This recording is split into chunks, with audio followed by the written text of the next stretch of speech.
Getting that tree stand when it's this wet. Yeah.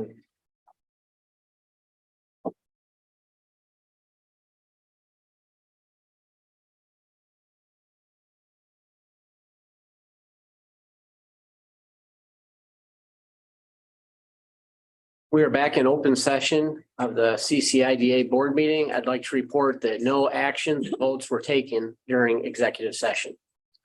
Do we have any old business to come before the board? Hearing none, do we have a motion to adjourn the meeting? I'll move. Second? Thank you. All in favor, say aye. Aye. Opposed? The meeting is closed. We will now go ahead and start with the Board of Directors of the Chautauqua Region Economic Development Corporation. Again, at the BWB building, also via live stream on YouTube and Zoom. It is currently 11:10 on October the 24th. And we'll have a roll call attendance. Gary Henry is here, Brad Walters. Here. Sagan Sheffield Smith. Here.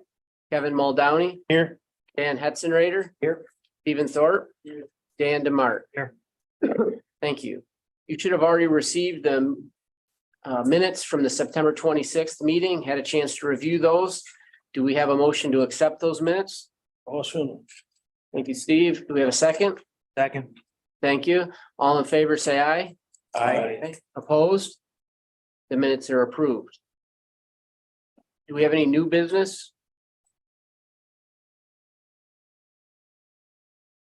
Did you have an executive report? I just wanted to spend a few minutes on updates, partnership for economic growth. I don't want to spend a lot of time on this because we're going to be giving an annual report in January that will encapsulate all the stuff that we worked on. But Nate, if you don't mind, I'll do a sort of a play-by-play and you can do color commentary on that. So y'all got this.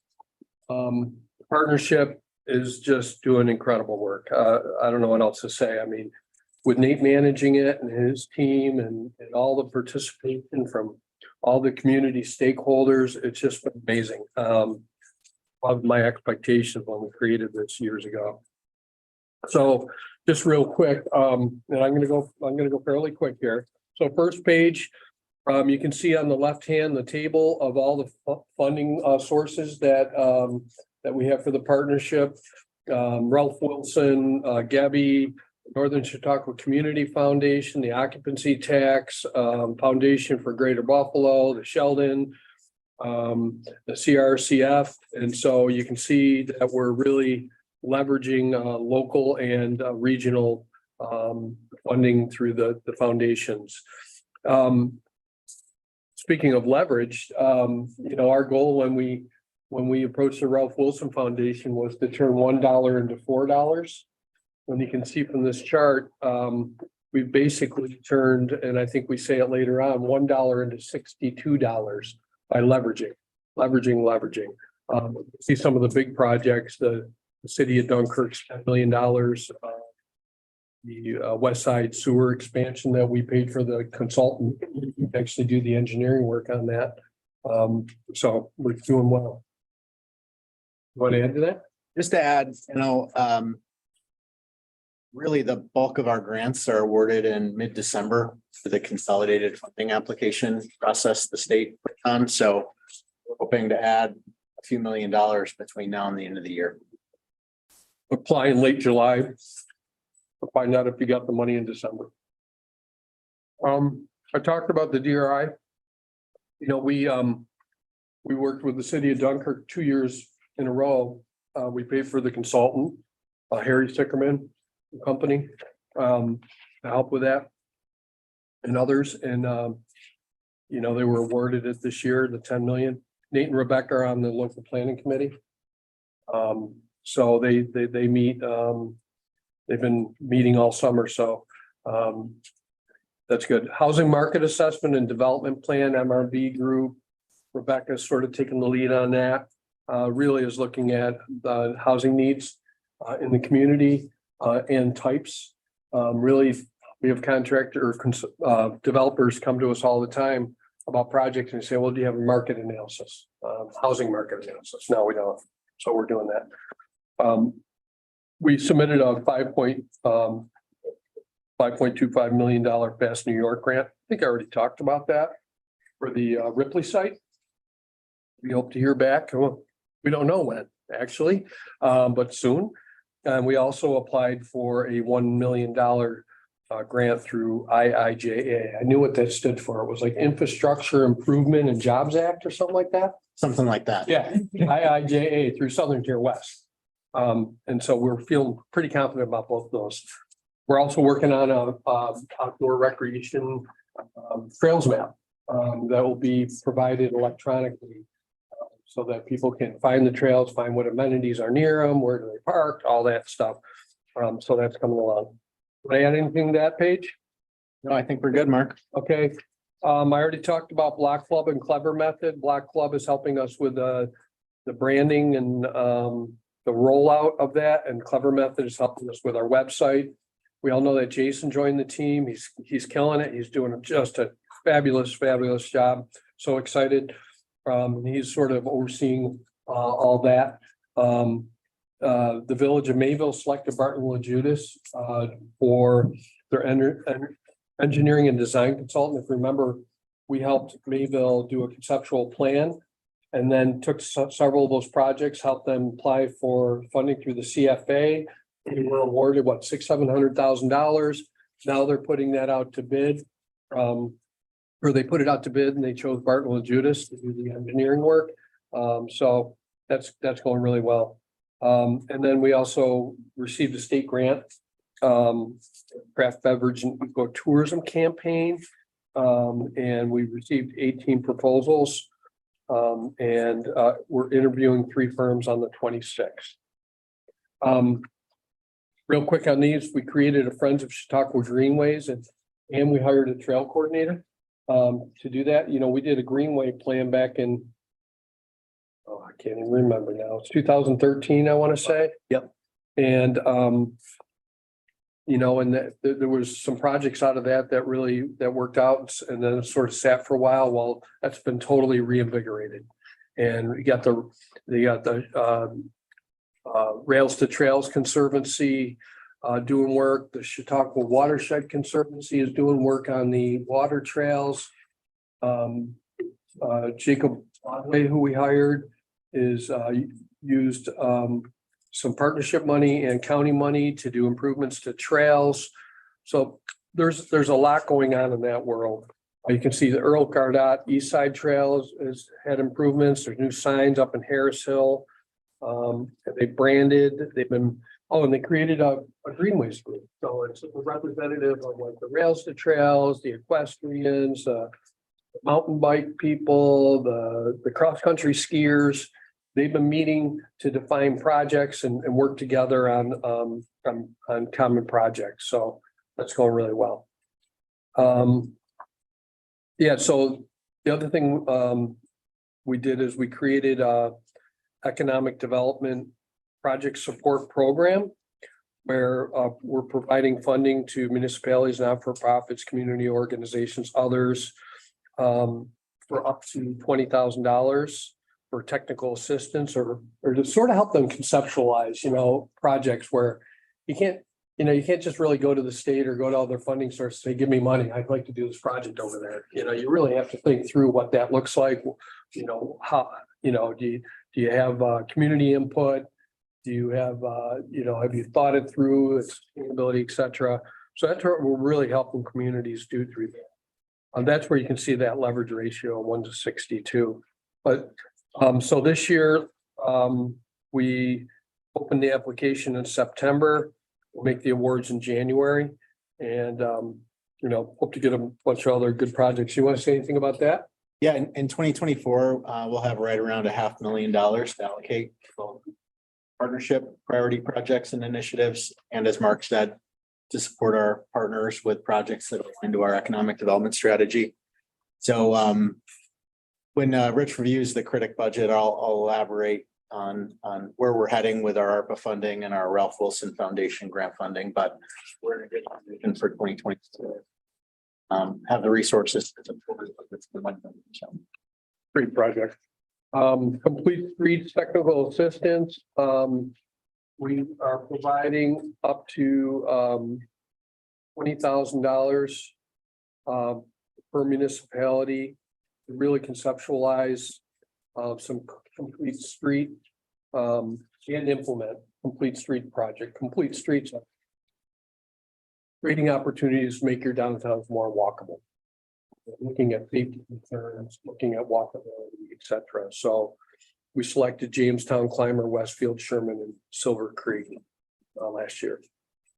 And then downtown revitalization planning, you know, the state was last year, I think that they were giving out $10 million to one community in each of the 9 economic development regions across the state, 10 million, one. And then they opened it up because they recognized that there was a number of smaller communities that maybe weren't substantial enough to qualify for the 10 million, but still they were communities that needed help. So they created a grant program where they're providing, okay, let's see if I get this right, $2.5 million grants per region, or $4.5 million grant. Was that close? Close. Pretty close. Yeah. Close enough. Close enough. Close enough. Yeah. So we're helping them conceptualize those projects so they can apply for that funding source. Yeah, we did a competitive process where we opened it up to the municipalities, primarily the villages are, you know, a good fit for this. Selected Westfield and Faulkner. We are then contracted with Barton and LaJudas, planning firm, to prepare these basically conceptual plans, downtown revitalization master plans focused on public and private projects to improve, revitalize the downtown. Also wanted to mention, we really did the same thing for Finley Lake, utilizing other resources. They took the lead and consulted with somebody directly in that case, but again, think it's a good opportunity to help the smaller villages really get prepared for state funding, not only New York Forward, but other CFA funding, Restore New York funding, et cetera. So they actually had interviews last week in Buffalo with Empire State Development. The REDC, yep. Both Westfield and Faulkner made their pitch. So we'll see how they do. And this is something, you know, resource dependent that we're going to try to keep doing consistently each year. Utilizing, again, some occupancy tax funding and other funding through the partnership. That's it. And I just wanted to know, every month we'll try to include, you know, a slide deck in the CREDC board packet. We might not have enough time every month to run through it, but as always, if there's any questions or if you're interested in any particular project, also note, you know, this is really just skimming the surface, so we'll try to swap in and out additional content to keep them on. I must tell you, just an observer, I sit on the staff meetings that they have every Tuesday. And it seems like when Nate's reporting, it's like $1 million a month grant. It's unbelievable. Good up to the partnership. That's all I have. Okay, did we have a treasurer's report? Kayla. I apologize for the paper thing stapled at the bottom right-hand corner. Can't figure out my printer. And for the small print, I'll work on that for next month. The first page is the balance sheet.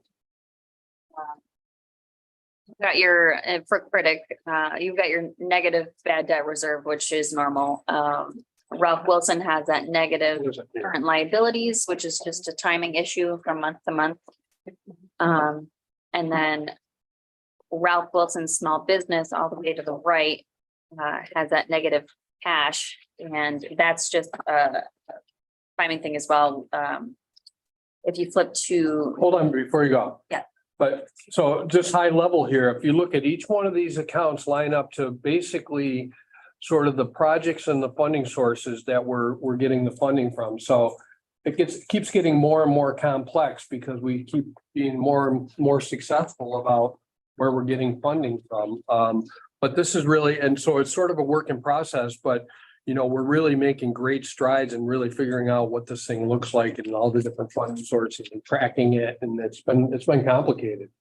And challenge. Yes, it has. Yep. Yeah, and as I reviewed this 2 minutes ago, I thought, oh geez, I got a lot of cleaning up to do. Back to the negative cash balance for the Fund 74, the small business marketing, all the way to the right.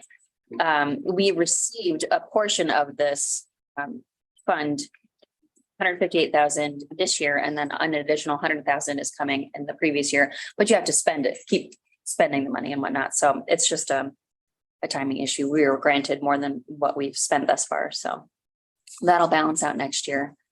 And for a few of these, like the CPEG ARPA, I forgot that we had a bunch of money in our reserved revenue, 230,000 plus. So I'll do an entry just to zero that out because it's just sitting in deferred to the bottom line. And same with the special tourism marketing. We still have almost 57,000 in deferred revenue that I just need to move over to revenue to cover that 25,000 negative. So, but besides that, I mean, Nate, if you want to add any more commentary on how the funds are doing, I mean, everything looks great thus far. No, I don't really have anything to add. Like I said, thank you to Kayla and Crystal and Rich for helping us keep track of everything. It is getting harder and harder, but I think we're managing, and I think overall we're in a good position in all the funds. And if we want to look at the budget for 2024, I've got a draft up here, as well as a parish report, but the parish report just says the same thing. 2024 is what we've got in the financials. CREDC is pretty plain and simple. We're on the conservative side for recognizing revenue as far as OCR grants and whatnot is concerned. For CPEG, I know that we're showing a loss there, but we are authorized to transfer excess revenue from the Chattaquin River and whatnot. And in 2023, they're going to be way ahead, so we can always transfer money back into CPEG, because a lot of times we'll code expenses to CPEG accidentally or because we're not 100% sure where they should go to. CPEG is the default, just to make sure that we're accounting for it in the CREDC fund and as a whole, but we'll do our best to keep track of things better going forward, as we do every year, every month, every week, and every day. Everyone else, it pretty much what we project to get, we project to spend. Yeah, terms of these funds, these grants, and same with the small business marketing. Here it shows the recognition of the 100,000. We won't really have almost 100,000 in or not, well, 98,000 in excess revenue, because we've already spent as of end of 2023 thus far, we've spent 43,000. So we're looking more at actually recognizing in 2024 55,000. So that'll cover that, decrease that balance a bit.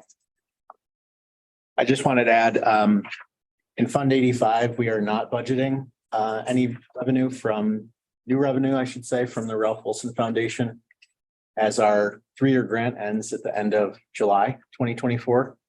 I think we can expect to reapply and get some additional funding, but we're not budgeting that here. So again, in addition to what Kayla mentioned about, our ability of some of the, excess revenue over expense and other funds becoming discretionary at the end of the year and moving over to 85 to balance that fund, I think we can anticipate some additional grant revenue. Not that we are not budgeting yet, because we haven't received it. I also just wanted to point out too, 2024 is the last year that we're spreading out our various ARPA allocations from the county. So we'll try to fully spend that down by the end of 2024.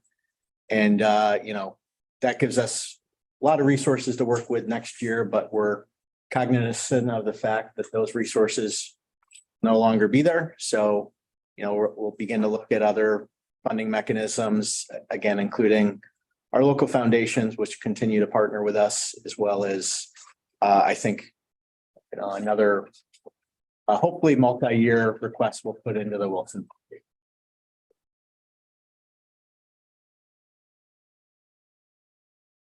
Got it for you, Gary.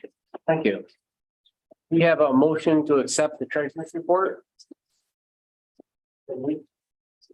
Second. Second. Thank you. All in favor, say aye. Aye. Opposed? Any old business to come for the board? Hearing none, we'll consider the Chautauqua Region Economic Development Corporation meeting. Yeah.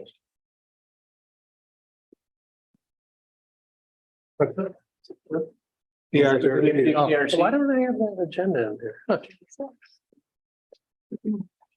We'll go ahead and call to order the Board of Directors meeting of the CRC.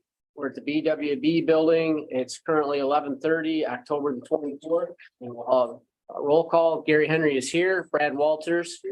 Sagan Sheffield Smith. Here. Kevin Muldowney. Here. Dan Hetzenrader. Here. Stephen Thorpe. Here. Dan Demart. Here. Thank you. And you should have already received the minutes from the September 26th meeting and had a chance to review those. We have a motion to accept the minutes. So moved. Thank you. And do we have a second? Thank you. All in favor, say aye. Aye. Opposed? Minutes have been approved. We have new business come before the CRC board. Hearing none. Do we have a treasurer's report? The Capital Resource Corporation has had no activity this year, no revenue, no expense. And then looking at the bond market with the rise in interest rates, certainly anyone in the not-for-profit world that has a tax exempt bond isn't going to refinance unless they have to, because the rates are just killing them as well. Right. Not only on the refi, but on new issuances, people are kind of slowing down a little bit on what they're doing because interest rates matter. Yeah. Interest rates matter. That's my new saying. So, there's no budget for next year. I'm not projecting any activity next year, Gary. And we'll project that out for the ABO report as well for the next 3 years after that. Just so much uncertainty. So, and some of the bonds that I do have could be redone on the IDA side. So not all the bonds are with the CRC. We still have some IDA bonds. So Because now, not-for-profits with the CRC, the law changed a number of years ago. There's some older ones, but the IDA can still do manufacturing, et cetera. right, so I think a motion to approve 0 revenue, 0 expense for a while. Okay. Do we have a motion to approve the treasurer's report? I'll move, Gary. Thank you, Sagan. Second. Second. Thank you, Brad. All in favor, say aye. Aye. Opposed? Treasurer's report has been approved and we will consider the CRC meeting to be adjourned. Everybody coming out and we'll see you next month. If I can remind everybody on the board, you can get your photos for the website. You still have bio information we have to put on the website as well. We're trying to get that done by November 17th because they're developing the website and they want all that information by then. So just keep that in mind, but we'll take photos right here with the bookcase as the backdrop. Should only take like a